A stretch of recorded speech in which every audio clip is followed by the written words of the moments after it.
datang di Beyond Church, Bapak Ibu Saudara semua. Mari kita sama-sama bangkit berdiri. Kita akan mulai ibadah kita pada hari ini.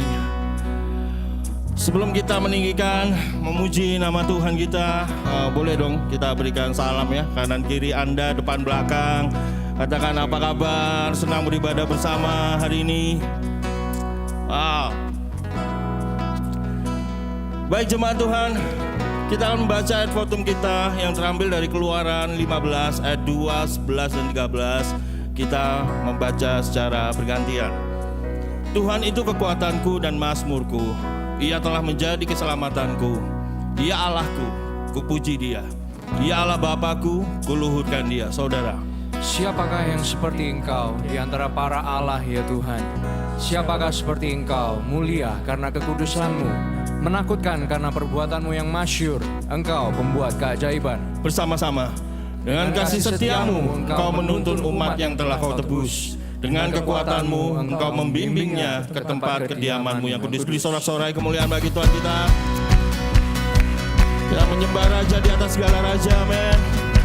Kasih setianya atas kita semua. Angkat suaramu. Tak terbayang kebesaran-Mu dan tak terbanding kekuatan-Mu, Tuhan. Kau megah bagiku, segenap jiwa dan pengharapan telah ku serahkan untuk rencana-Mu, Tuhan. Kau Raja atasku, hanya Kau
kasih Tuhan, karena Kau telah menjadi benteng pelindungan bagi kami.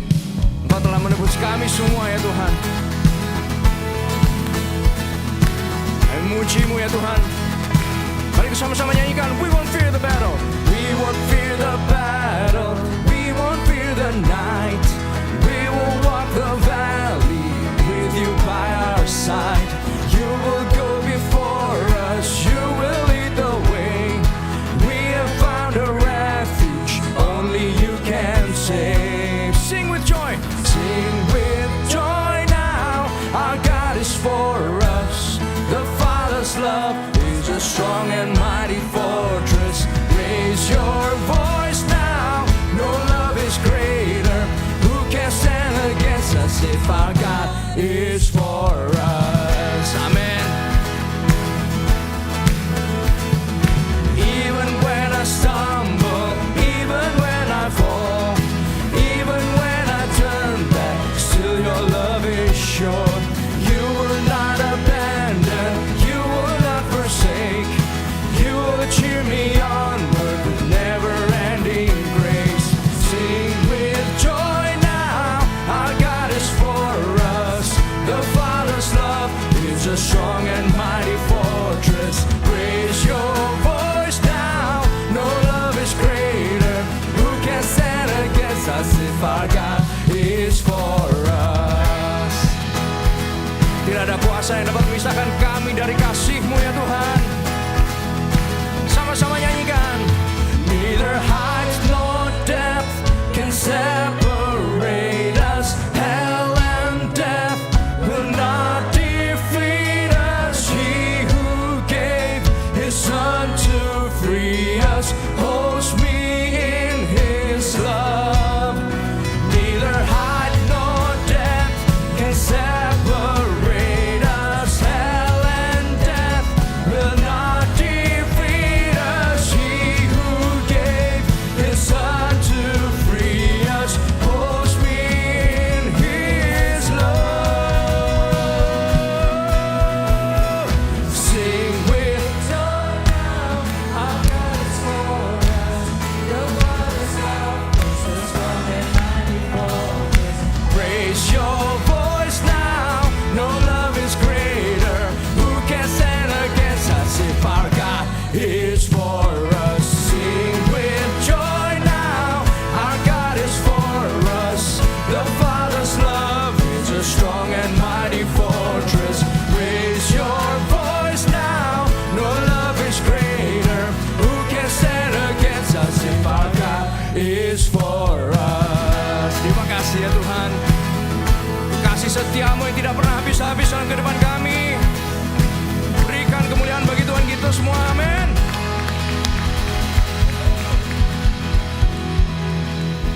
Shalom saudara-saudari. Welcome to Gibeon Church. Di sini bukan tempat untuk orang sempurna, tetapi tempat di mana kita semua disempurnakan oleh kuasa Injil dan kasih karunia Tuhan kita Yesus Kristus. Minggu ini kita masuk ke dalam perenungan katekismus di minggu yang ke-26. Seperti biasa, saya akan membacakan pertanyaannya, lalu kita akan membaca bersama-sama jawaban serta ayat bacaannya. Pertanyaan ke-26, apakah gereja itu? Allah memilih dan memelihara baginya sebuah komunitas yang ditetapkan untuk kehidupan kekal dan disatukan oleh iman yang mengasihi, menaati, menyembah, dan belajar dari Dia bersama-sama. Allah mengutus komunitas ini untuk memberitakan Injil dan memperlihatkan dulu tentang kerajaan Allah itu melalui kualitas hidup bersama mereka dan kasih mereka kepada satu sama yang lain. Kita akan baca bersama Efesus 2 ayat 19 sampai ke 22. Demikianlah kamu bukan lagi orang asing dan pendatang, melainkan kawan sewarga dari orang-orang kudus dan anggota-anggota keluarga Allah yang dibangun di atas dasar para rasul dan para nabi dengan Kristus Yesus sebagai batu penjuru. Di dalam Dia tumbuh seluruh bangunan, rapi tersusun menjadi bait Allah yang kudus di dalam Tuhan. Di dalam Dia kamu juga turut dibangunkan menjadi tempat kediaman Allah di dalam. Silakan duduk saudara-saudari. Saudara-saudari, banyak orang memahami gereja hanya sebatas gedung, denominasi, sinode, ataupun institusi. Namun saudara, jika kita perhatikan, kata gereja di Perjanjian Baru ditulis dalam bahasa Yunani, yaitu eklesia, yang berarti pertemuan orang percaya atau sidang jemaat. Walaupun gereja secara universal ada di mana semua orang percaya berkumpul dan menjadi bagiannya, tetapi Alkitab secara khusus merujuk kepada kelompok orang-orang Kristen di suatu tempat. Di dalam Perjanjian Baru, maka gereja itu disebut sebagai komunitas Perjanjian Baru yang terdiri dari orang-orang percaya dari berbagai budaya, kelompok etnis, kelompok usia yang disatukan oleh Injil Yesus Kristus. Gereja jugalah keluarga Allah. Itulah sebabnya kita tidak dapat memilih siapa yang menjadi bagian dalam gereja. Sama seperti kita tidak bisa memilih siapa yang akan menjadi saudara kita. Sehingga apapun denominasi atau golongannya, maka orang-orang percaya adalah bagian dari gereja dan saudara-saudara kita di dalam iman. Saudara, gereja juga disebut sebagai bangsa yang kudus, imamat yang rajani, dan umat pilihan Allah yang sudah diadopsi oleh Allah sendiri melalui Yesus Kristus. Dan dipakai oleh Allah sebagai alat yang digunakan untuk membangun kerajaannya melalui pemberitaan Injil dan juga dari kehidupan yang penuh kasih kepada sesama. Sekalipun gereja disebut sebagai kumpulan orang yang dikuduskan melalui Kristus, kita perlu memahami satu hal, saudara-saudari, bahwa di dunia ini tidak ada gereja yang sempurna, di mana di dalamnya jemaatnya sempurna, pemimpinnya sempurna. Dan jika saudara menemukan ada gereja yang sempurna, kita tahu konklusinya, yaitu ketika kita masuk ke dalam gereja tersebut, maka gereja itu sudah tidak lagi menjadi sempurna. Dan hal ini sesuai dengan hashtag di tempat ini, yaitu bahwa di tempat ini bukanlah tempat untuk orang sempurna, tetapi tempat di mana kita bersama-sama disempurnakan oleh kuasa Injil dan kasih karunia Tuhan kita, Yesus Kristus. Saya percaya pengalaman kita semua, mungkin di gereja ini, kita disambut dan kita juga diterima. Tetapi kita perlu mengetahui satu hal, saudara-saudari. Kita diterima bukan karena masa lalu kita, dan kita juga bukan diterima karena prestasi kita. Tetapi kita semua diterima semata-mata karena kasih karunia Tuhan kita. Namun kasih karunia yang sama, yang menerima kita, tidak hanya melakukan hal tersebut, tetapi kasih karunia itu pun juga menyempurnakan kita. Oleh sebab itu kita tidak hanya sekedar hadir beribadah di dalam gedung gereja, tetapi kita juga dipanggil untuk ditanam di dalam gereja, di mana kita dapat bertumbuh, kita dapat beribadah bersama, kita dapat melayani bersama, dan kita juga mendapatkan perlindungan dari ajaran sesat. Dan kita juga dipanggil untuk menjadi komunitas Injil, di mana kita dapat dimuridkan menjadi semakin serupa dengan Kristus. Saudara, perjalanan menuju keserupaan dengan Kristus itu bukan sekedar merangkul dan menyetujui hal-hal yang kita suka atau sepakati, dan mengabaikan bagian yang tidak kita sukai. Kita semua ingin diterima di dalam sebuah gereja dan juga di dalam sebuah komunitas. Tetapi apa yang terjadi ketika kita berhadapan dengan saudara seiman yang sulit untuk diterima karena ketidaksempurnaan mereka? Maka kita menjadi pribadi yang memilih dan juga memilah. Tidak jarang kita menuntut perubahan dari orang-orang di sekeliling kita, dari saudara-saudari seiman. Namun kita mengabaikan proses pengudusan kita sendiri. Kita selalu berharap orang lain dapat memahami kondisi kita. Tetapi mungkin kita sendiri resisten terhadap mengampuni mereka yang bersalah kepada kita. Saudara, biarlah kita tidak berlari dari proses ini. Dan saat ini kita disadarkan bahwa kita tidak hanya sekedar menjadi bagian dari gereja, tetapi kita semua menjadi pribadi yang terus dibentuk dan juga disempurnakan untuk menjadi gerejanya. Di mana hidup kita tidak lagi berporos kepada diri sendiri, melainkan Kristus. Itulah sebabnya di tempat ini, di Gereja Gibeon, kita tidak menekankan gedung dan ibadah yang terjadi di hari Minggu saja. Tetapi kita adalah gereja yang memuridkan. Oleh sebab itu kita membutuhkan komunitas yang lebih kecil, yaitu care group. Di mana kita dapat bertumbuh di dalam relasi yang otentik, saling mengasihi dan saling melayani. Serta kita dapat menjadi sarana penggembalaan di mana kita dapat menghidupi Injil dan juga panggilan kita secara maksimal. Ada satu quote yang saya ingin bagikan kepada saudara-saudari yang mengatakan bahwa gereja adalah sebuah tempat yang indah, tempat perubahan, pengampunan, pemulihan, dan juga kemenangan. Kehidupan gereja tidak dihitung dari berapa jumlah jemaat atau anggotanya, melainkan seberapa luas dampaknya dan berapa orang yang diubah kehidupannya. Yang menjadi pertanyaan adalah, apakah kita sudah dimuridkan dan menjadi bagian dalam gereja yang dirancang dan dibangun oleh Allah sendiri? Saya undang saudara-saudari semua untuk bangkit berdiri di tempat ini.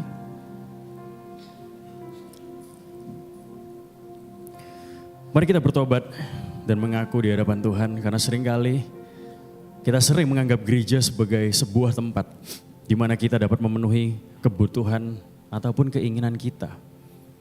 Kita perlu mengingat saudara-saudari bahwa gereja itu bukan tentang kita, tetapi tentang Tuhan.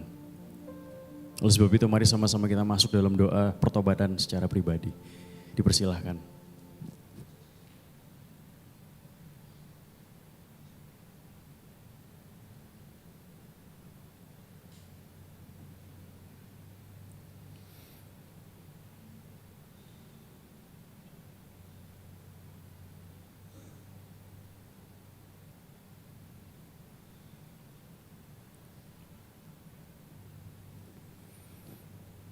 Ya Tuhan, kami datang di hadapan-Mu saat ini Tuhan dengan kesadaran bahwa kami adalah bait-Mu. Namun seringkali kami gagal untuk mencerminkan pribadi-Mu yang hidup di dalam kami. Ampuni kami ya Tuhan, yang seringkali menjadikan hidup ini tentang diri kami sendiri. Biarlah Roh Kudus-Mu mampukan kami di dalam setiap proses, di dalam setiap fase dalam pengudusan ini. Dan kami dapat Kau mampukan untuk menghidupi panggilan-Mu selalu. Hanya di dalam nama Tuhan Yesus kami berdoa dan mengucap syukur. Amin. Kasih karunia-Mu yang mengangkat kami dari kegelapan, menyelamatkan kami, menjadikan kami umat kepunyaan-Mu Tuhan. Kami nanti dalam gelap, tiada terang dan harapan. Dari surga Engkau datang, di mata-Mu anugerah. Untuk genapi nubuatan, firman lahir ke dunia. Dari tata yang mulia ke palungan yang hina.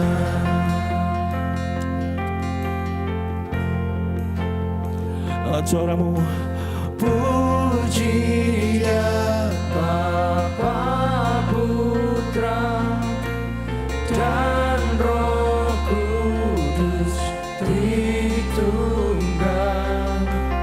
Allah-Mu yang berkuasa, puji Dia Raja segala raja.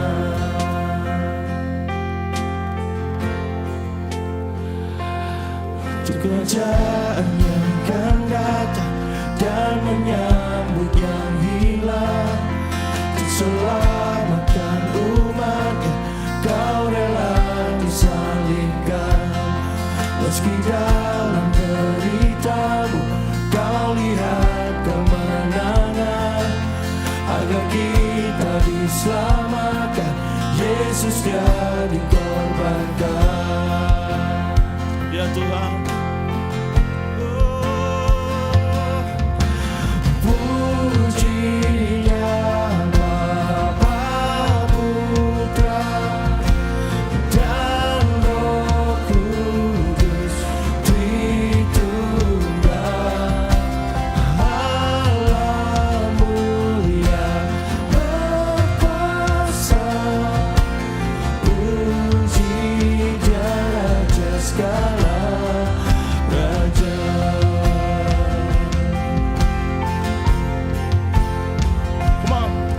fajar saat Kau bangkit, surga hening menunggu. Batu kubur terbuka, Kau telah kalahkan maut. Dia yang mati telah bangkit, terkagum, sebab semua yang datang pada Bapa diselamatkan. Dan gereja Kristus lahir, habis Roh Kudus turun, Injil kebenarannya tak bertekuk tak sirna. Oleh darah dan namanya, di dalamnya ku bebas. Oleh kasih Kristus Yesus, aku telah dibangkitkan. Anda percaya? Amin. Puji Dia Bapa, Putra, dan Roh Kudus, Tritunggal. Allah mulia berkuasa. Puji Dia Raja segala raja. Puji Dia Bapa, Putra, dan Roh Kudus, Tritunggal. Allah mulia berkuasa. Puji Dia Raja segala Puji Dia. Puji Dia Raja segala raja. Puji Dia Raja segala Beri sorak-sorai kemuliaan bagi Tuhan kita. Amin. Kami bersyukur ya Tuhan, karena pengorbananmu di atas kayu salib, dan karena karyamu dalam sejarah dunia, mana kami menjadi gerejamu ya Tuhan. Kami benar-benar berbahagia ya Tuhan untuk mendapatkan that gift.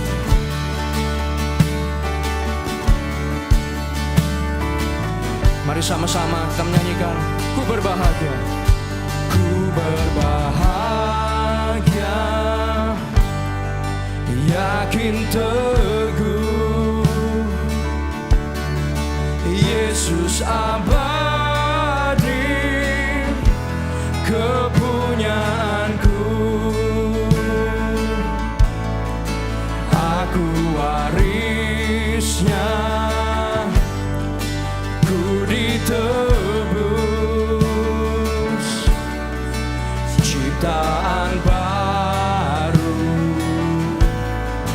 Roh Kudus. Kami bernyanyi ya Tuhan, aku bernyanyi bahagia, memuji Yesus selamanya. Aku bernyanyi bahagia, memuji Yesus selamanya.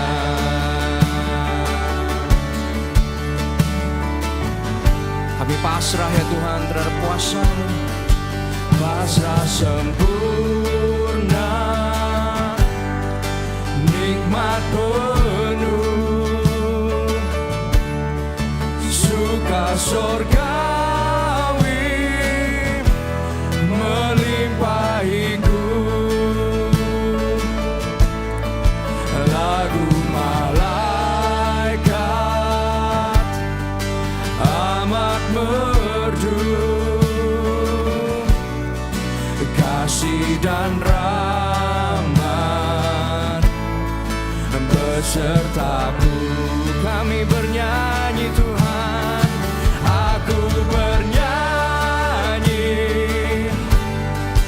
bahagia, memuji Yesus, memuji Yesus selamanya.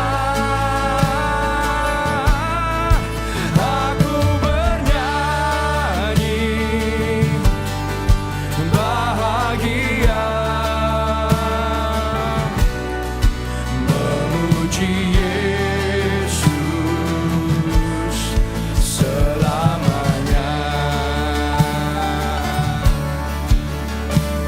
bersyukur ya Tuhan, karena pengorbanan-Mu, kasih dan rahmat-Mu tidak habis-habis dalam kehidupan kami ya Tuhan. Kami mau serahkan diri kami penuh. Aku serahkan diri penuh dalam Tuhanku, hatiku teduh sambil menyongsong kembalinya. Ku diliputi anugerah, aku bernyanyi bahagia memuji Yesus, selamanya. Aku bernyanyi bahagia memuji Yesus selamanya. This is my story. This is our song. This is my story. This is my song. Praising my Savior all the day long. This is my story. This is my song. Praising my Savior all the day long. Sekali lagi kami mau memuji-Mu ya Tuhan. Praising my Savior all the day long.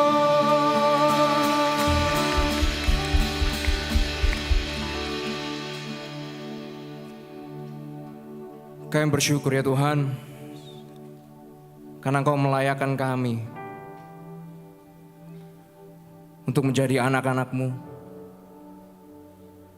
untuk menjadi gereja-Mu ya Tuhan, untuk menjadi mempelai-Mu ya Tuhan.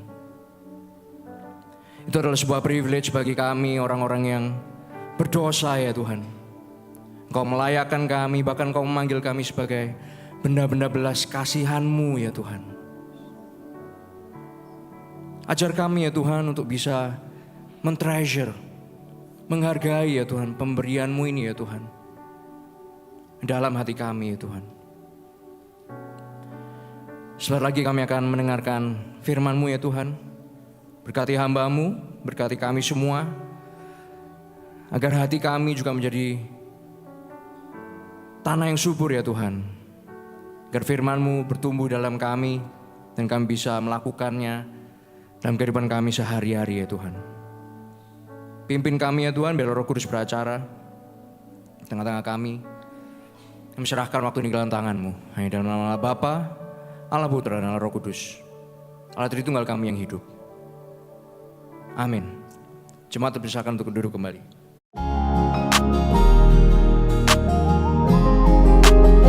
Tiba saatnya kita diberi kesempatan untuk memberikan persembahan.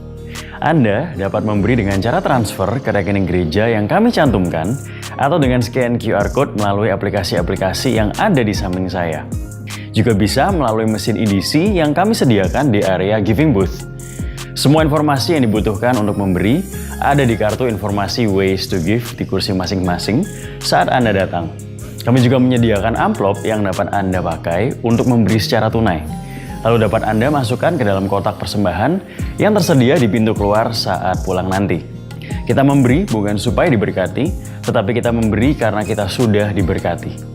Sebelum memberi, mari sama-sama kita berdoa. Bapa di surga, kami mengucap syukur atas kasih karunia-Mu di dalam kehidupan kami.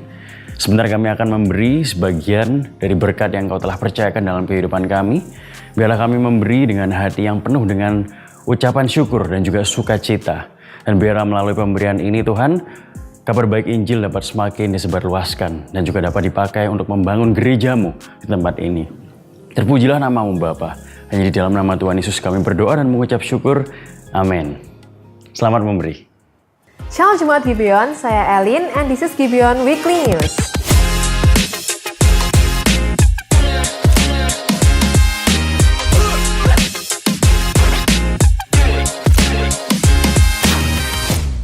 Bagi Anda, para orang tua yang sudah mendaftarkan anak Anda untuk mengikuti Youth Summer Camp tahun ini, pastikan Anda mendukung, mendoakan, dan mendorong mereka agar ini menjadi momen di mana mereka dapat mengenal Tuhan lebih dalam serta menemukan komunitas yang sehat. Kami juga mengundang Anda hadir dalam acara pre-camp khusus orang tua yang diadakan minggu depan, yaitu hari Minggu, tanggal 6 Juli pukul 3 sore bertempat di lantai 3 Gibeon Church.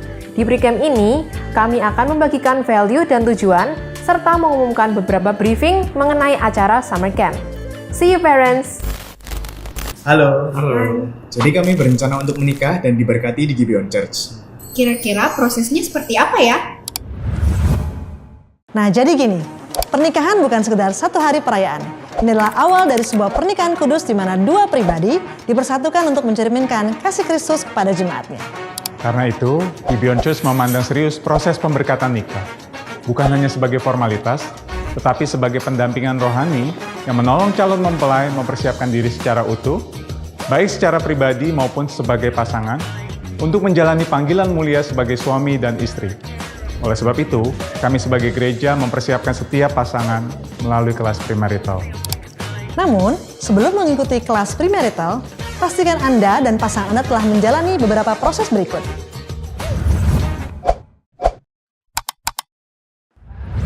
Terdaftar sebagai jemaat aktif di Gibeon Church minimal 1 tahun. Telah menyelesaikan kelas doktrin dasar kekristenan, Anda pasti selamat. Sudah lahir baru dan dibaptis secara Kristen. Aktif mengikuti care group selama minimal 6 bulan. Penting untuk diperhatikan, sebelum menetapkan tanggal pernikahan ataupun menghubungi vendor, Anda perlu terlebih dahulu berdiskusi dengan pihak gereja, sehingga pihak gereja dapat mempersiapkan segala sesuatu dengan lebih baik lagi. Dan jika Anda sudah mengikuti setiap proses tersebut, Anda dapat mendaftar kelas premarital dengan menyatakan kesediaan untuk mengikuti kelas premarital secara penuh, melangsungkan pemberkatan nikah di gedung gereja Gibeon. Butuh info lebih lanjut atau ingin memulai prosesnya? Silakan hubungi tim pastoral atau datang ke Connect Booth pada hari Minggu.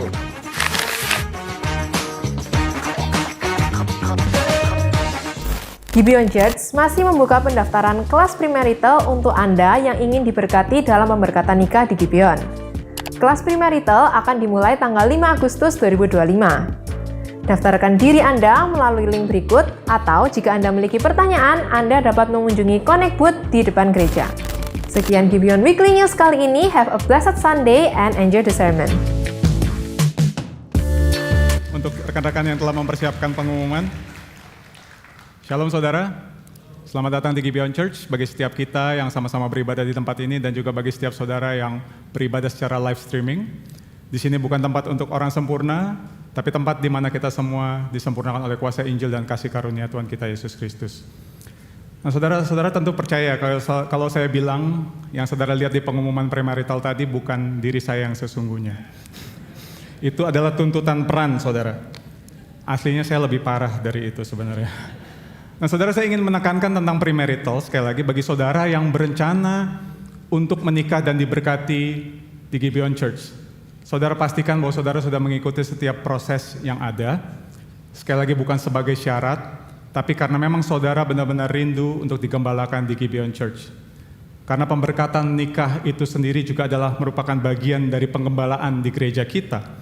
Dan kami, tim pastoral, bertanggung jawab bukan hanya untuk memberkati pernikahan saudara, tapi lebih dari itu, memastikan bahwa memang saudara benar-benar digembalakan di gereja ini dengan benar.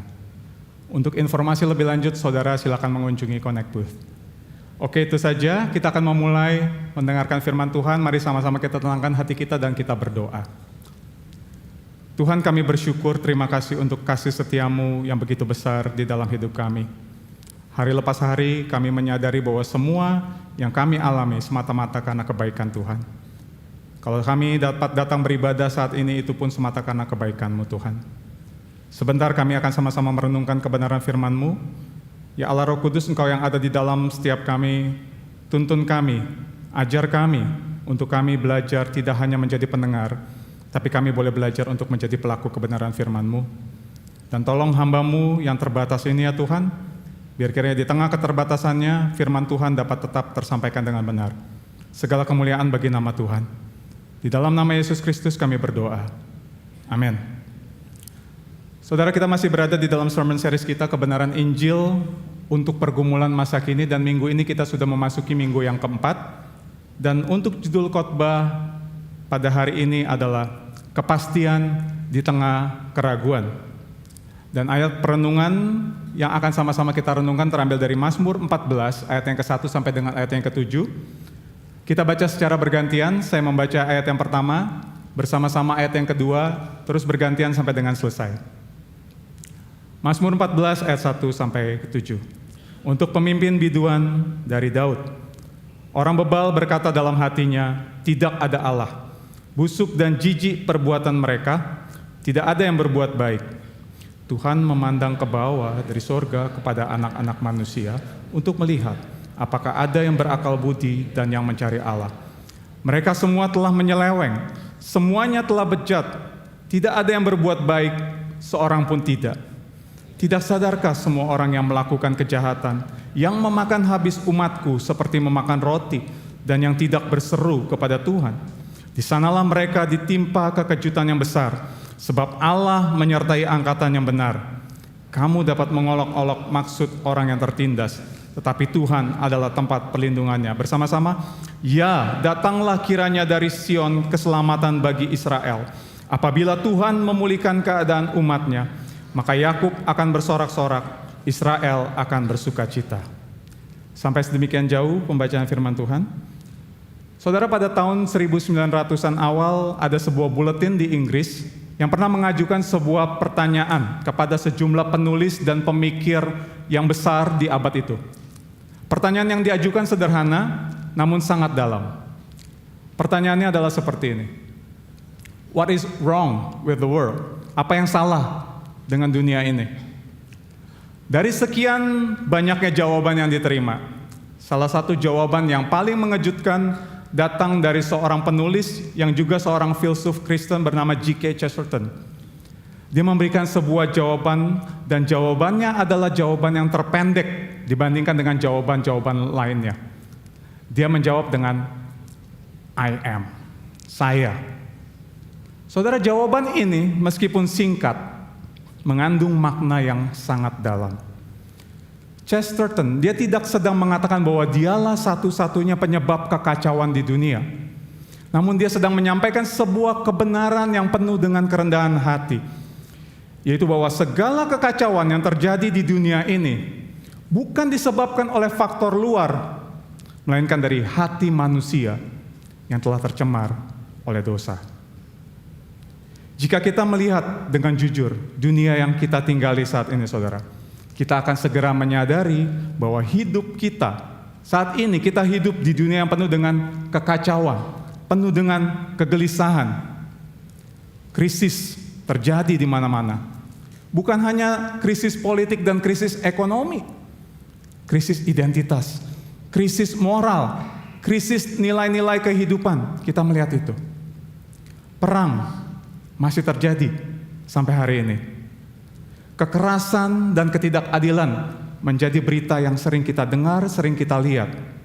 Kasih manusia semakin dingin. Banyak orang menjadi kehilangan arah dan kehilangan harapan. Di balik semua kekacauan yang ada di dunia ini, manusia tetap berusaha mencari pegangan, mencari kepastian. Manusia mencari sesuatu yang bisa diandalkan, sesuatu yang kokoh. Namun sayangnya, pencarian itu seringkali menjadi salah arah. Manusia mencoba menemukan kepastian di dalam hal-hal yang sifatnya duniawi. Pada pencapaian, pada kekuasaan, pada relasi, bahkan pada aktivitas agamawi. Tapi semua itu hanya memberikan rasa aman yang sementara. Kepastian yang ditawarkan dunia ternyata nggak bertahan lama. Dan akhirnya hanya meninggalkan kehampaan. Mengapa demikian? Karena masalahnya bukan di luar sana, saudara. Tapi di dalam sini. Di dalam diri manusia. Jadi masalah terbesar dunia ini bukanlah kekacauan di luar sana, tapi kehancuran yang tersembunyi di dalam hati manusia akibat dosa. Dosa telah mencemari hati manusia sejak kejatuhan pertama di Taman Eden. Dosa membuat manusia lebih mencintai diri sendiri dibandingkan mencintai Tuhan. Dan akibat dosa, manusia kehilangan arah dan kepercayaan kepada Tuhan yang menciptakannya. Banyak orang yang mengaku percaya, tapi mereka hidup seperti Tuhan tidak ada. Dan lebih menyedihkan lagi, banyak orang bukan hanya melupakan Tuhan, tapi meragukan dan bahkan menolak Tuhan. Dosa membutakan manusia, bukan hanya dari jalan Tuhan, tetapi juga dari kehadirannya yang sebenarnya tidak pernah jauh. Nah, saudara, pergumulan dan kondisi hati manusia seperti yang kita lihat saat ini, bahkan sampai meragukan dan juga menolak Tuhan, sesungguhnya itu bukan hal baru, saudara. Krisis iman dan kehancuran hati sudah ada dari sejak zaman dahulu. Mazmur 14 yang baru saja kita baca memberikan gambaran akan realita tersebut. Pada bagian awal ini kita akan melihat kebobrokan manusia akibat dosa. Kalau kita melihat kembali kepada Mazmur 14 yang tadi baru saja kita baca, sebenarnya nggak ada catatan khusus tentang kapan Daud menulis Mazmur ini, atau kejadian spesifik apa yang menginspirasi Daud menulis bagian ini.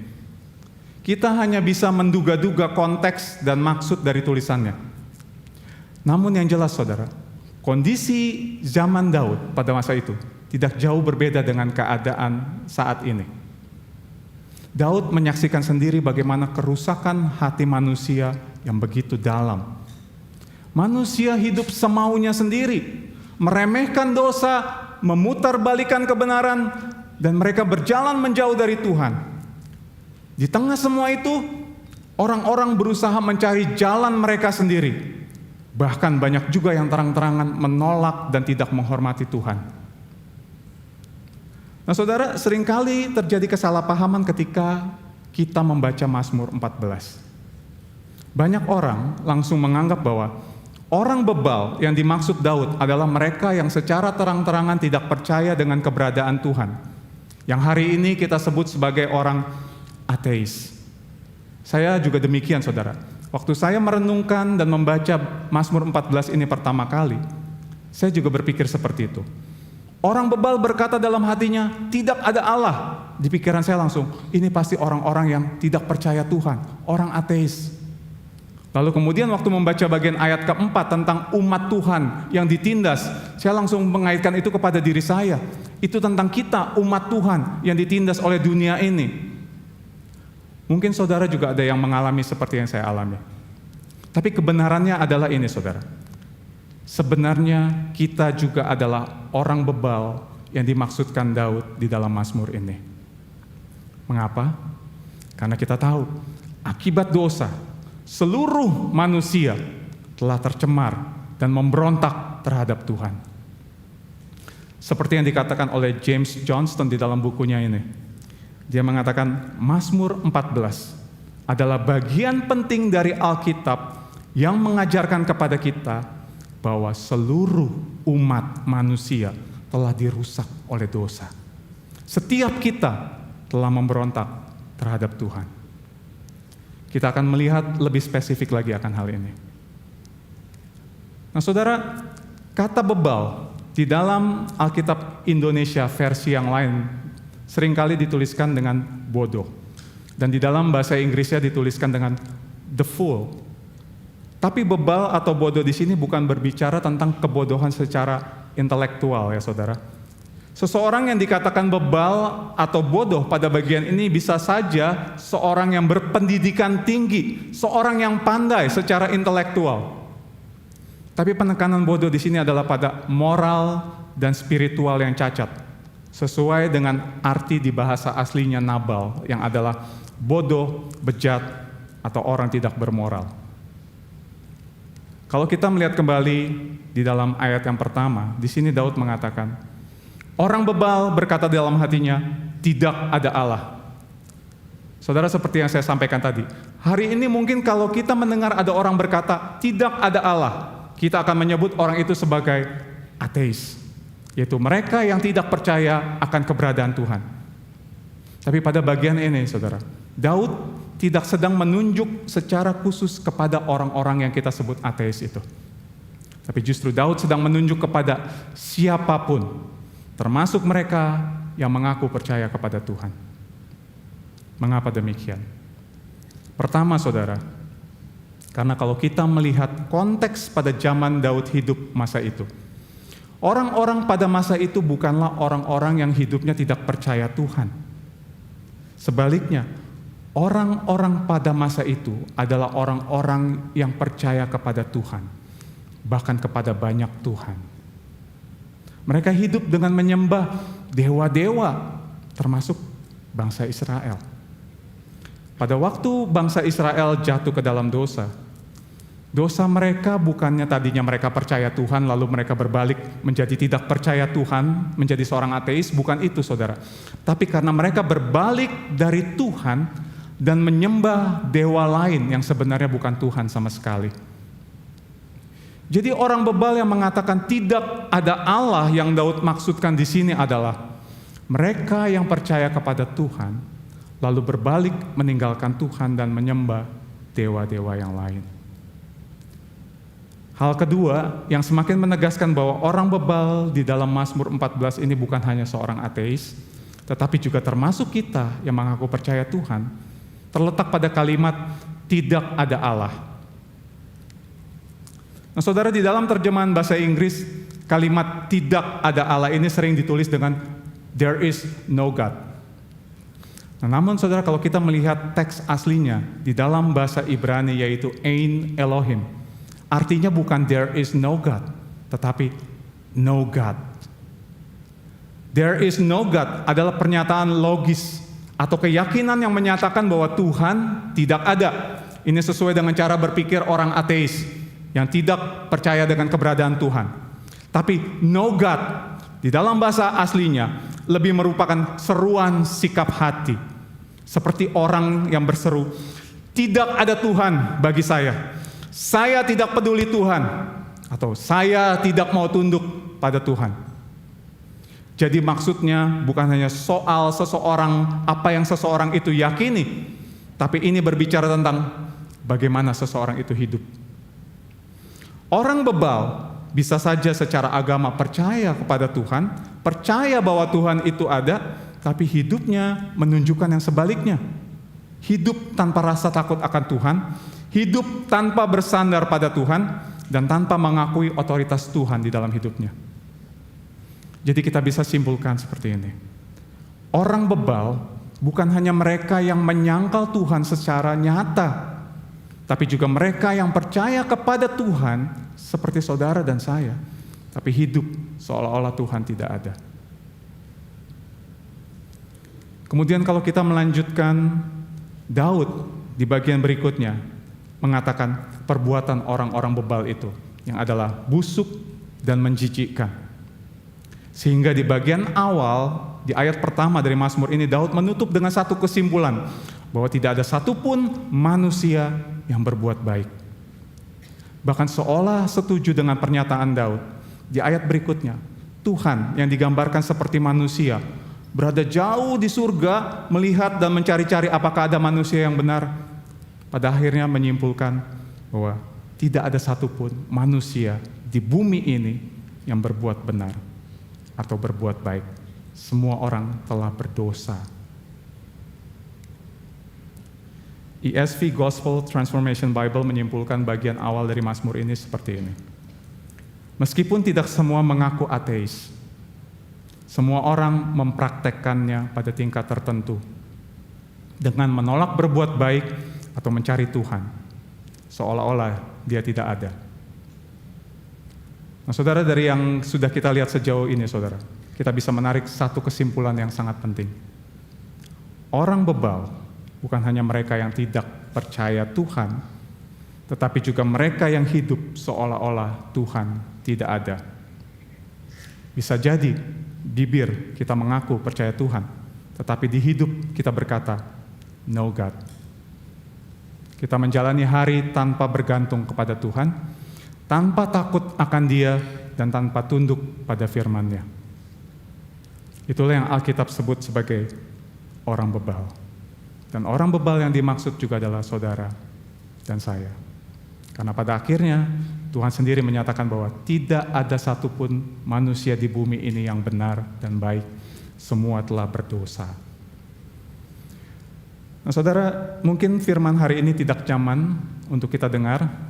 Dan kalau mau jujur, saudara, kebanyakan dari kita mungkin seringkali melewatkan akan realita ini. Karena kita manusia tidak suka mendengar kenyataan tentang diri kita manusia yang berdosa ini. Dan kita tidak nyaman dihadapkan dengan dosa dan kelemahan kita. Itu kecenderungan kita manusia. Ini seperti orang yang sakit tapi nggak mau pergi ke dokter atau pergi ke rumah sakit karena takut mendengar diagnosa yang sesungguhnya dari dokter atau rumah sakit. Kita takut divonis menderita penyakit apa, dan itu akan membuat kita menjadi sangat takut sekali. Dan juga satu hal lagi, kita takut mendengar pantangan-pantangan makanan yang harus kita hindari. Karena makanan-makanan itu yang kita sukai biasanya. Saya jadi ingat 3 bulan yang lalu kurang lebih, saya harus dirawat inap dan di endoskopi, saudara, karena saya punya batu ginjal ternyata. Seumur hidup saya, baru pertama kali saya dirawat inap di rumah sakit dan langsung dapat bonus di endoskopi, saudara. Nah, saudara, sejak sakit saya itu, karena sakit batu ginjal itu, saudara, dokter memberikan saya julukan. Jadi sekarang saya masuk ke dalam kelompok orang yang disebut sebagai stone former. Bukan transformer, saudara ya. Stone former, namanya sih keren ya. Jadi saya adalah manusia penghasil batu, saudara. Karena dokter itu seperti menubuatkan saya. Katanya gini, kalau orang udah sekali kena batu ginjal, biasanya nanti ke depan dia bisa kena lagi. Seperti itu. Itu aja udah mengagetkan saya, saudara. Ditambah lagi dia bilang, kamu ini nggak boleh makan ini, nggak boleh makan itu, kamu harus mengurangi ini, mengurangi itu. Itu sudah sangat menyakitkan juga. Karena makanan-makanan itu makanan yang saya suka. Tapi ada yang senang dengan perkataan dokter itu, saudara. Istri saya. Karena biasanya kalau istri saya ngomong, saya tuh suka bandel, saudara. Nah, mungkin ada di sini para istri yang bergumul juga seperti istri saya. Biar kiranya dokter saja yang menjamah hati suami saudara ya. Nah, saudara, itulah kecenderungan kita. Menghindari kenyataan yang menyakitkan. Menolak mendengar kebenaran yang gak nyaman pada diri kita. Tapi saudara, saya ingin ingatkan bahwa bagian ini, Mazmur 14 ini, kita nggak bisa skip begitu saja, karena bagian ini merupakan bagian yang sangat penting, saudara. Nah, saudara, ada yang perlu kita ketahui terkait dengan Mazmur 14 ini. Mengapa saya katakan bahwa Mazmur 14 ini sangat penting? Karena ternyata, saudara, Alkitab mengulang kembali apa yang dituliskan oleh Mazmur 14 ini di bagian Mazmur yang lain. Nah, kalau saudara melihat Mazmur 53 ini, maka saudara akan menemukan isi yang sangat mirip dengan Mazmur 14 ini. Hanya ada sangat sedikit perbedaan. Nah, saudara, kita tahu semua yang ada di dalam Alkitab, firman Tuhan, itu semua hal yang penting, saudara. Tapi ada sesuatu yang sangat penting ketika firman ini kembali disampaikan. Dan terkait pengulangan ini, saudara, James Montgomery Boyce mengatakan seperti ini. Apapun yang Tuhan katakan sekali menuntut perhatian kita. Apapun yang Dia katakan 2 kali menuntut perhatian penuh kita. Dengan kata lain, kita nggak bisa melewatkan Mazmur 14 ini begitu saja, saudara. Karena ini sesuatu yang sangat penting. Karena coba saudara bayangkan ya, seandainya kita berandai-andai, ketika Daud menuliskan Mazmur 14 ini, anggaplah dia usianya 30 tahun. Lalu kemudian sekian puluh tahun kemudian, Daud menuliskan Mazmur 53. Anggaplah dia umur 60 tahun waktu dia menulis Mazmur 53. Apa yang bisa kita simpulkan, saudara? Ini berarti Daud melihat hal yang sama, yang tidak berubah dari dia muda sampai dia tua, yaitu kebebalan hati manusia. Dan bahkan sebenarnya bagian ini tidak hanya disampaikan 2 kali, saudara. Kira-kira 1000 tahun kemudian, sesudah Daud, saudara, Paulus menyampaikan hal ini di dalam suratnya kepada jemaat di Roma. Paulus mengutip Mazmur ini dan juga menyimpulkan bahwa tidak ada satu manusia pun yang benar. Semua telah berdosa di hadapan Allah. Bahkan kalau kita mau berandai-andai lagi, saudara, seandainya penulisan Alkitab masih dilakukan sampai hari ini, maka kemungkinan besar kita akan menemukan Mazmur 14 ini kembali diulang beberapa kali. Nah, saudara, inilah yang terjadi akibat dosa. Ini bukan sekedar masalah orang lain, ini bukan sekedar masalah zaman, tapi ini adalah cermin yang sedang Tuhan sodorkan kepada kita semua hari ini. Mungkin ada dari kita kemudian yang bertanya, kapan saya berkata no God dalam hidup saya? Saya nggak pernah melakukan perbuatan yang busuk, yang menjijikkan, seperti yang ditulis di dalam Mazmur 14 tadi, apa yang dilakukan orang-orang bebal itu. Nah, saudara, kita perlu menyadari bahwa kebebalan, seperti yang Alkitab katakan, itu adalah masalah hati, saudara. Makanya di dalam ayat 1 yang kita baca tadi, di dalam Mazmur 14 dikatakan, orang bebal berkata dalam hatinya, bukan mulutnya. Dan akibat dosa, hati kita tercemar. Firman Tuhan mengatakan betapa buruknya hati kita. Di dalam Yeremia 17 ayat 9 dikatakan betapa liciknya hati, lebih licik dari segala sesuatu. Hatinya sudah membatu, siapakah yang dapat mengetahuinya? Salah satu akibat dari hati yang tercemar adalah kita cenderung menilai segala sesuatu berdasarkan perbuatan. Dalam arti kita menjadi orang yang transaksional. Bahkan di dalam hubungan kita sama Tuhan juga seperti itu. Kita mulai mengukur relasi kita dengan Tuhan berdasarkan apa yang kita lakukan. Ketika kita melakukan satu perbuatan baik, kita langsung merasa sudah jadi orang baik. Ketika kita tidak melakukan satu dosa, kita sudah merasa jadi orang benar. Atau waktu kita mendengar ada orang yang kita kenal melakukan dosa yang begitu fatal, di satu sisi kita bisa marah mungkin dengan orang itu dan juga dengan dosa yang dilakukannya. Tapi di sisi yang lain, kita bisa merasa jadi orang yang lebih baik dari orang ini. Karena kita tidak melakukan dosa seperti yang dia lakukan.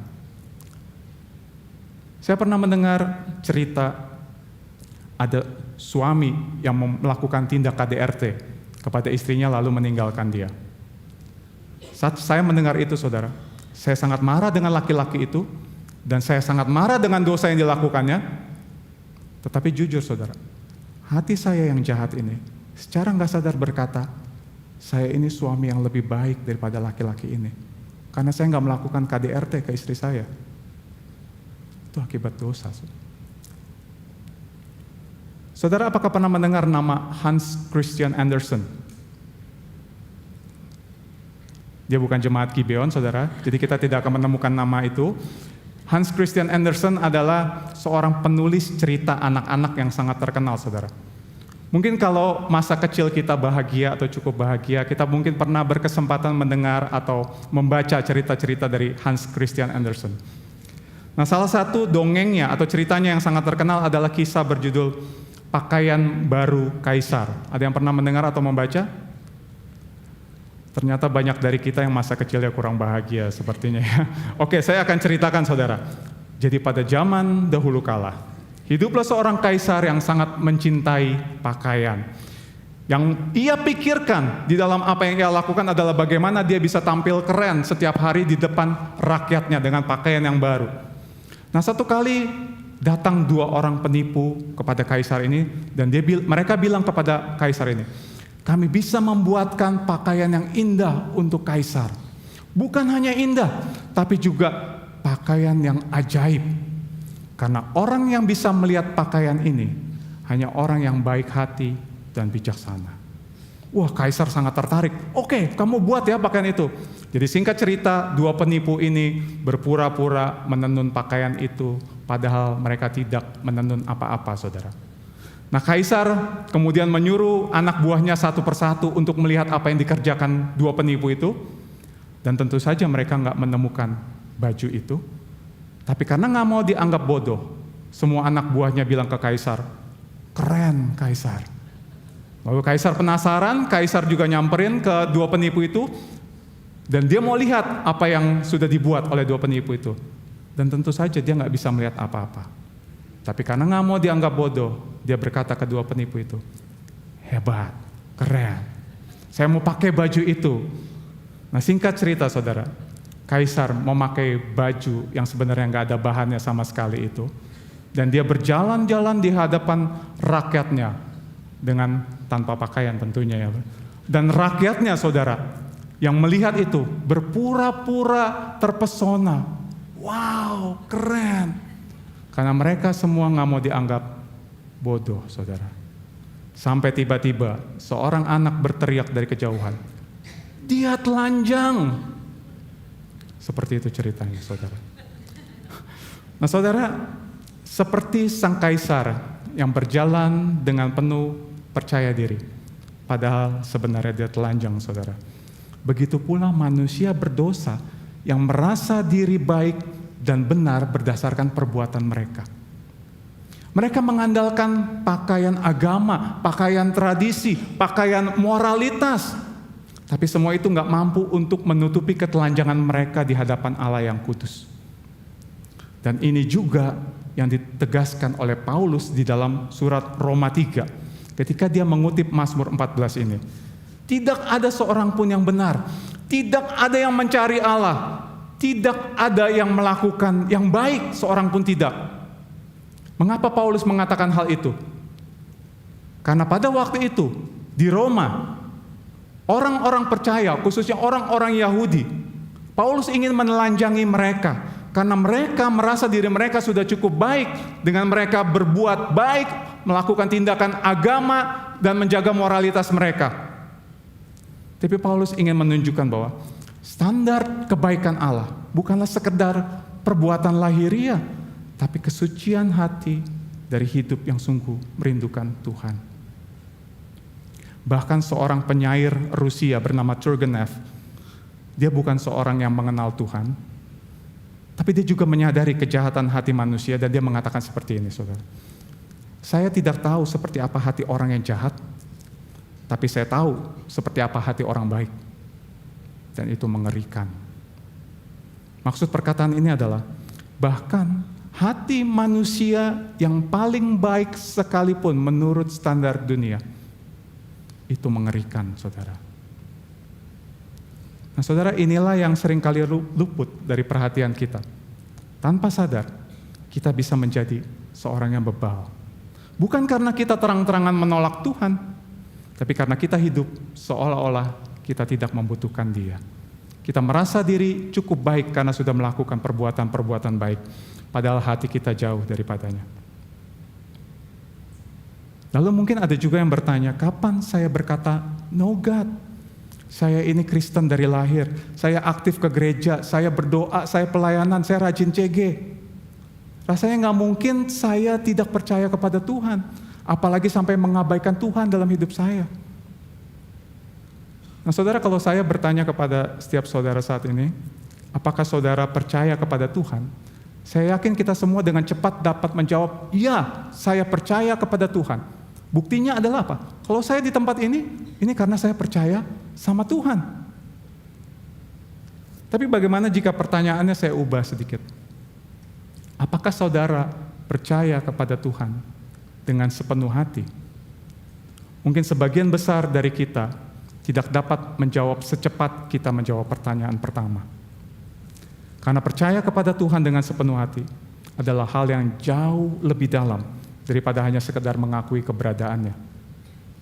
Percaya kepada Tuhan dengan sepenuh hati bukan hanya bicara tentang kehadiran di gereja, bukan hanya soal ikut pelayanan, bukan hanya soal ikut CG, tapi soal mengandalkan Dia sepenuhnya di dalam setiap aspek hidup kita.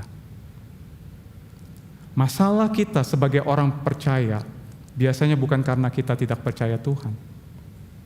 Saya yakin kita semua di sini percaya kepada Tuhan. Kita datang ke gereja, kita melayani, kita berdoa. Tapi masalah dari kebanyakan kita orang percaya adalah kita mengaku kita percaya Tuhan, tapi kepercayaan kita kepadanya tidak kita lakukan dengan sepenuh hati kita. Dan itu biasanya terlihat dari tindakan kita yang bertolak belakang dengan ucapan kita. Kita mengatakan kita percaya Tuhan dengan sepenuh hati, tetapi di dalam keseharian kita tetap mengandalkan pemikiran kita sendiri, keyakinan kita sendiri, ataupun kepintaran kita sendiri. Entah itu di dalam bisnis, usaha, pekerjaan kita, atau bahkan di dalam merawat anak, mendidik anak, atau bahkan ketika kita dalam pergumulan, atau bahkan termasuk ketika kita melakukan pelayanan. Kita bisa bertindak dengan pengertian kita sendiri, kemampuan kita sendiri, bukan karena bersandar sepenuhnya kepada Tuhan. Saya pernah membaca sebuah buku yang menyebut orang Kristen seperti itu sebagai Christian atheist, yaitu orang yang mengaku percaya kepada Tuhan, tetapi di dalam kehidupannya mereka bertindak seolah-olah Tuhan tidak ada. Mereka percaya Tuhan, melakukan sesuatu seperti untuk Tuhan, tapi mereka hidup seolah-olah Tuhan tidak terlibat di dalam setiap aspek hidup mereka. Di dalam Amsal 3 ayat yang kelima, firman Tuhan berkata, "Percayalah kepada Tuhan dengan segenap hatimu, dan janganlah bersandar kepada pengertianmu sendiri." Saudara, di dalam ayat ini kita dapat melihat, ketika kita tidak percaya kepada Tuhan dengan sepenuh hati kita, maka sebenarnya kita sedang meragukan Dia, bahkan sedang menolak Dia. Dan pasti, saudara, kita sedang meletakkan kepercayaan kita kepada sesuatu yang lain. Dan dari ayat ini kita dapat melihat dengan jelas, kita sedang meletakkan kepercayaan kita kepada kekuatan dan pemikiran kita sendiri. Seorang hamba Tuhan bernama Horatius Bonar mengatakan seperti ini. Di dalam segala ketidakpercayaan, ada dua hal. Pandangan yang baik tentang diri sendiri, dan pandangan yang buruk tentang Tuhan. Dengan kata lain, setiap kali kita memilih untuk tidak percaya atau tidak taat atau bahkan meragukan dan menolak Tuhan, kita sedang menempatkan diri kita lebih tinggi daripada Tuhan. Kita berkata di dalam hati kita, saya tahu apa yang terbaik buat saya. Dan senada dengan itu, saudara, Timothy Keller di dalam khotbahnya tentang Mazmur 14 ini juga mengatakan demikian. Jika kamu tidak bisa percaya kepada Tuhan, itu karena hatimu sudah menaruh kepercayaannya pada sesuatu yang lain. Seorang pesaing atau rival.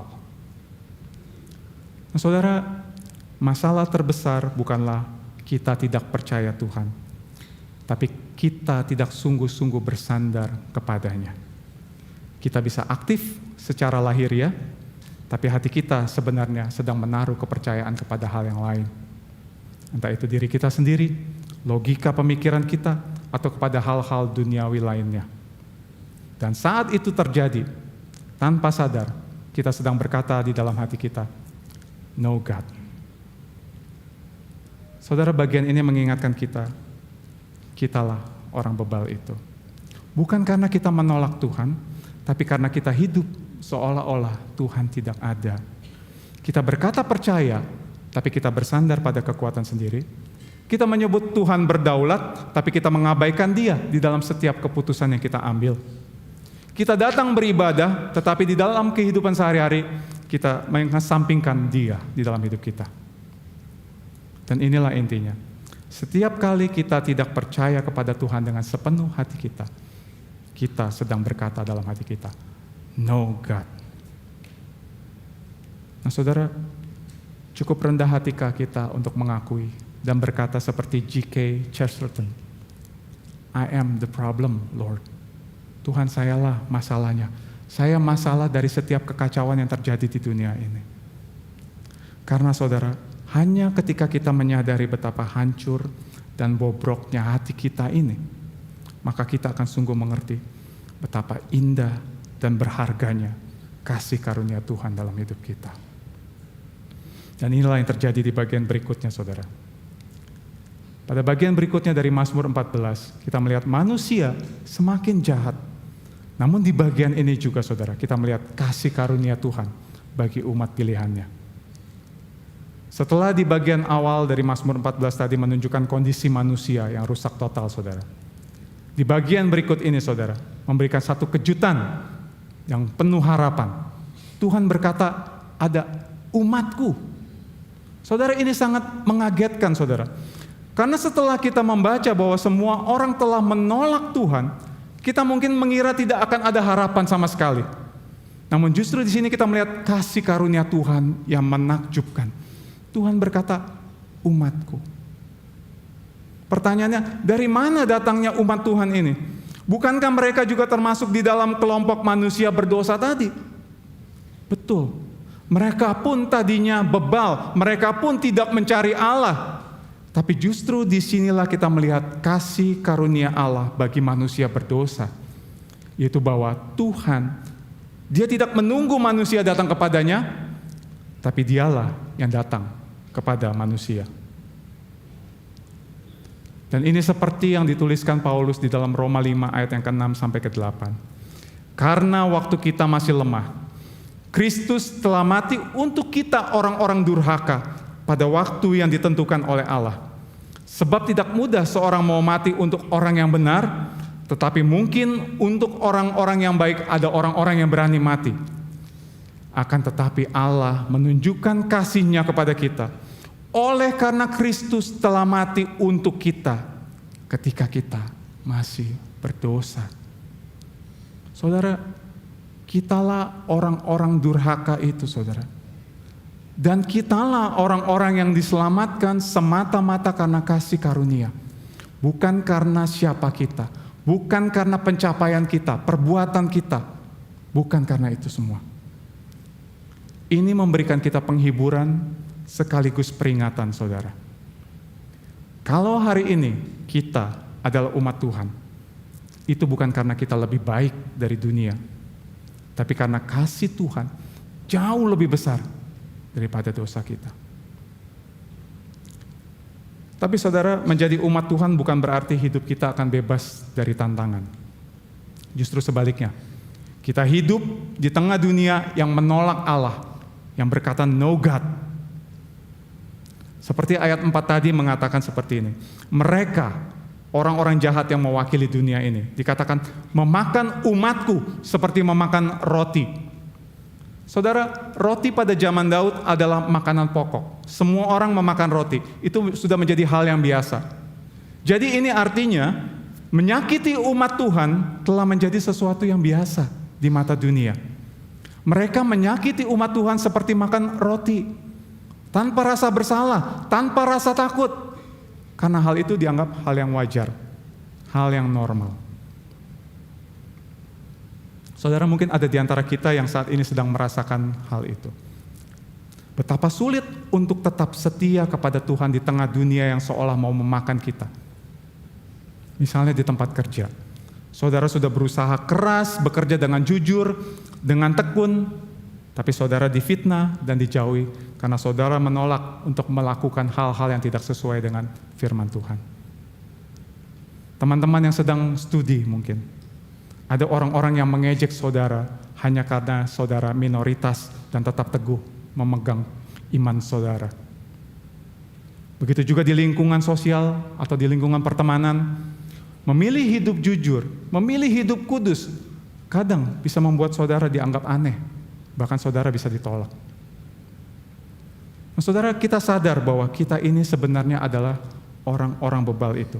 Orang-orang yang sesat, yang hidup seolah-olah Tuhan tidak ada.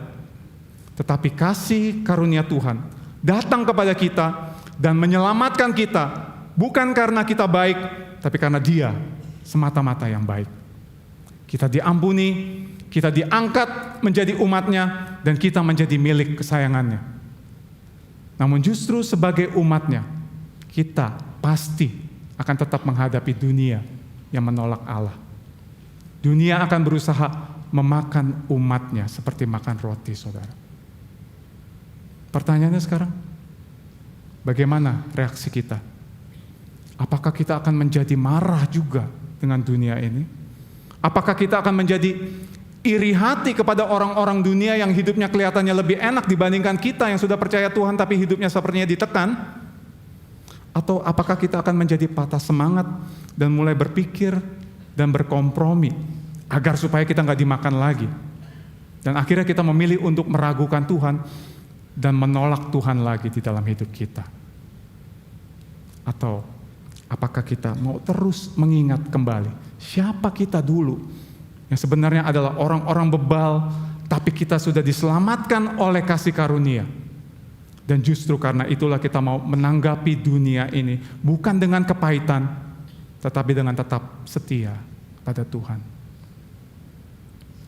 Dan saudara, meskipun dunia terus berusaha menghancurkan umat Tuhan, ayat 5 dan 6 ini dari Mazmur 14 mengingatkan kita akan janji yang begitu indah dari Tuhan sendiri, saudara.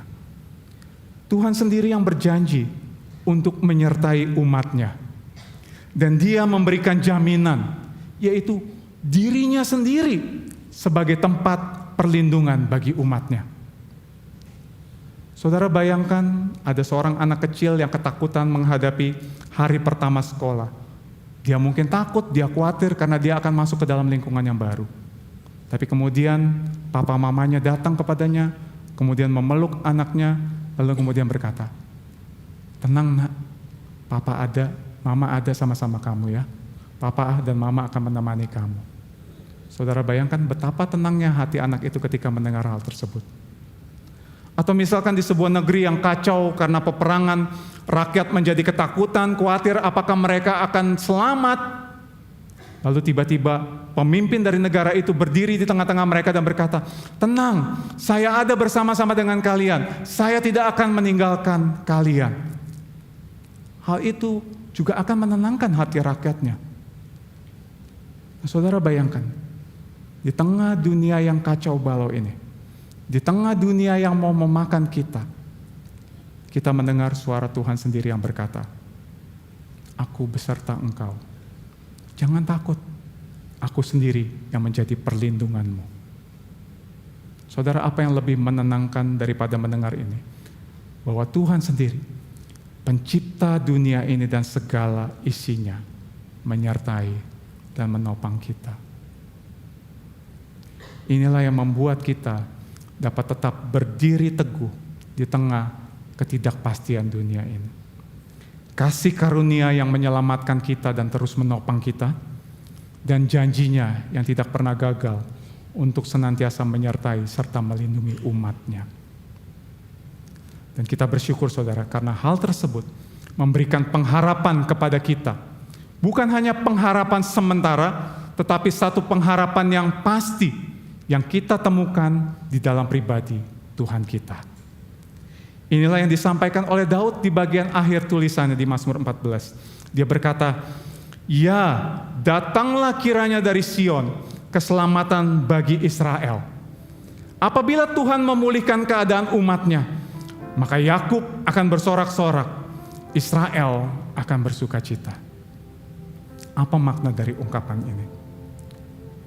Saudara, Sion adalah sebuah bukit yang terdapat di Yerusalem.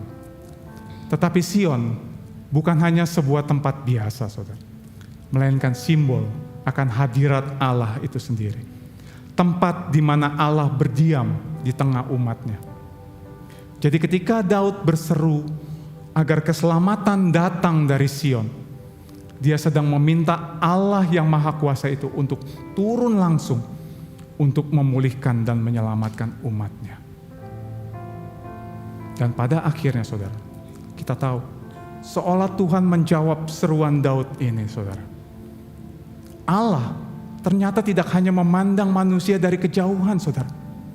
Kita tahu Allah pada akhirnya turun ke dunia ini. Allah mengutus anaknya yang sangat dikasihinya, Yesus, untuk menyelamatkan kita semua. Apa yang Daud serukan ini juga adalah apa yang dinubuatkan oleh Nabi Zakaria ratusan tahun sebelum Yesus datang. Dan Yesus menggenapi nubuat itu di dalam peristiwa yang kita kenal sebagai Minggu Palma, yaitu peristiwa Yesus masuk ke Yerusalem untuk terakhir kalinya sebelum dia kemudian ditangkap dan disalibkan. Di dalam Mazmur Matius 21 ayat 5, Matius mencatat kembali nubuat Nabi Zakaria. Katakanlah kepada putri Sion, lihat, rajamu datang kepadamu. Ia lemah lembut dan mengendarai seekor keledai beban muda.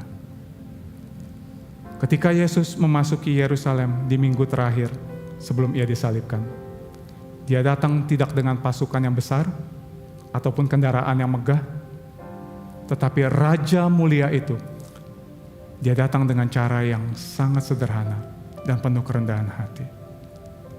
Dia mengendarai seekor keledai, bukan kuda perang.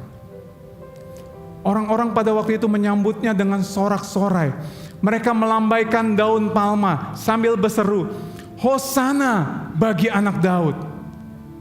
Namun kita tahu, ceritanya tidak berhenti di sana. Karena tidak lama kemudian, mereka yang mengeluh-elukan Yesus, Hosana bagi anak Daud, mereka kemudian berseru, salibkan dia, salibkan dia. Saudara, disinilah kita melihat paradoks keselamatan dari Sion. Sang Raja sejati, dia datang bukan untuk memerintah dengan kekuatan duniawi, tapi dia datang untuk menyerahkan dirinya di salib yang adalah lambang kebodohan dan kehinaan di mata dunia. Dunia menolak cara Allah yang penuh dengan kerendahan dan pengorbanan ini.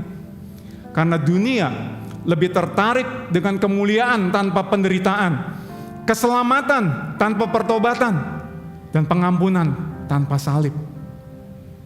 Tapi disinilah kita melihat jawaban Allah atas seruan Daud dan atas jeritan terdalam dari setiap hati manusia, bahwa keselamatan sejati tidak datang dengan cara dunia, tapi dengan cara Allah.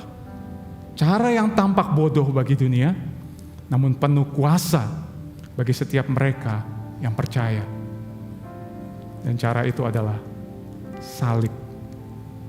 Karena di salib itu, Yesus, sang sumber hikmat, dia rela dianggap rendah dan hina. Di salib itu, Yesus yang kudus, dia rela dianggap fasik dan bebal demi menanggung hukuman kita. Dan di salib itu, Yesus, dia yang layak untuk disembah, dia justru dihina dan disalibkan oleh mereka yang mengaku percaya kepada Allah. Sekalipun salib adalah lambang penghinaan dan penderitaan, di sanalah rencana Allah yang paling mulia itu terwujud. Kepastian keselamatan itu digenapi, karena justru melalui salib, kita yang bebal dan menolak Allah, kita diubah menjadi anak-anak terang. Kita yang seharusnya binasa, kita justru dipulihkan dan binasakan dan diselamatkan. Kita yang berkata no God, kini boleh mengenal Dia dan hidup di dalam kasih karunia-Nya. Saudara, keselamatan dari Sion bukanlah sekedar janji yang jauh, bukanlah sekedar janji yang abstrak, tapi ini janji yang nyata melalui pribadi Yesus Kristus. Kita yang bebal, yang tadinya hidup terpisah dari kasih dan kebenaran Allah, justru di tengah kebobrokan dan ketidakmampuan kita itulah kasih karunia Allah menyinari kita dan menyelamatkan kita. Kasih karunia-Nya mengangkat kita dari kegelapan dosa dan memanggil kita menjadi anak-anak terang dan hidup di dalam kepastian keselamatan dengannya. Oleh sebab itu, mari saat ini kita bertanya kepada diri kita. Apakah ada bagian dalam hidup kita yang masih terus menolak Allah? Di dalam pikiran kita, di dalam keputusan yang kita ambil, atau di dalam kebiasaan sehari-hari? Apakah di dalam rutinitas pekerjaan atau di dalam relasi, kita benar-benar mencerminkan hidup yang dipimpin oleh iman kepada Kristus. Dan apakah saya hidup setiap hari dengan kesadaran penuh bahwa kita diselamatkan bukan karena kita layak, tetapi karena kasih karunia Kristus. Mari saya undang setiap kita bangkit berdiri. Saudara, Tuhan telah menunjukkan kepastian pengharapan kita, kepastian keselamatan kita di dalam Kristus, yang menyerahkan dirinya demi menebus kita, orang-orang yang bebal, orang-orang yang menolak Dia. Maka sebagai orang-orang yang telah menerima kasih karunia itu, saudara, kiranya kita dapat senantiasa terus mengingat akan kasih karunia-Nya begitu besar di dalam hidup kita. Dan kita tidak menyimpan kasih karunia yang sudah kita terima itu seorang diri. Dunia di sekitar kita hidup di dalam kebebalan. Mereka terus berkata, no God di dalam hidup mereka. Mari kita hidup sebagai saksi Kristus. Membawa terang Injil kepada mereka yang belum mengenalnya. Agar mereka juga boleh mengalami keselamatan yang sejati dari Sion itu.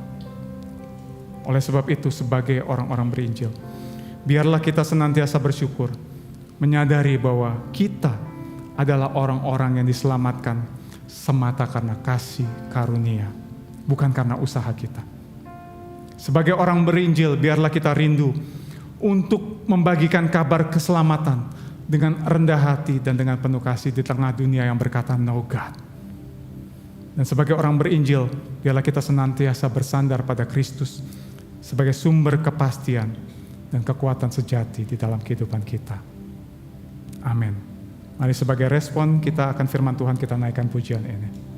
Dulu hilang dalam gelap, hatiku tersesat, dosa sama kan sengaja buatku binasa.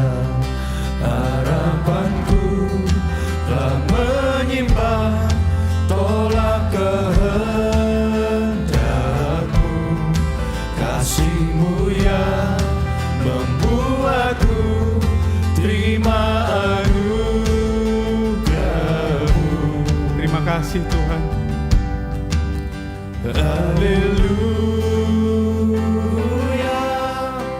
Kristus milikku. Haleluya, Yesus hidupku. Kami bersyukur untuk kasih karunia-Mu yang menyelamatkan kami orang berdosa ini ya Tuhan. Sewaktuku hilang arah, butakan kasih-Mu, Engkau melihat diriku, tuntun ke salib-Mu, dan ku pandangkan kasih-Mu, Kau tanggung dosaku, Kau menyerah murka Bapa, ku dapat rahmat-Mu. Haleluya. Haleluya, Kristus milikku. Haleluya, Yesus hidupku. Terima kasih Tuhan, sebab hanya melalui karya-Mu kami memiliki kepastian keselamatan yang kekal. Sekarang ku jadi milik-Mu dan hidup bagi-Mu. Bila ku taat dan teguh, itu karunia. Pakai hidup kami ya Tuhan. Bapa, pakailah hidupku, surut kehendak-Mu, biar ku memuji-Mu selalu, agungkan nama-Mu. Haleluya, Kristus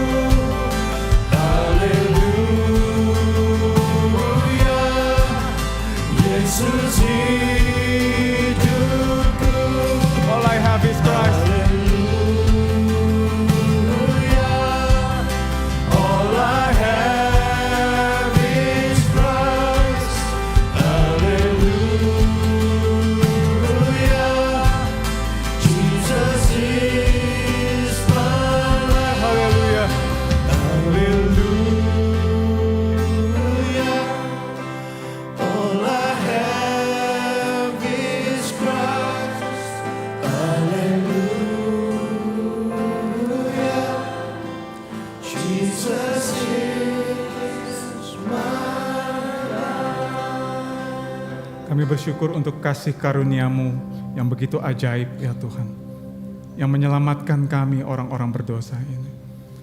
Kami orang-orang yang terhilang, kami orang-orang yang memberontak kepadamu.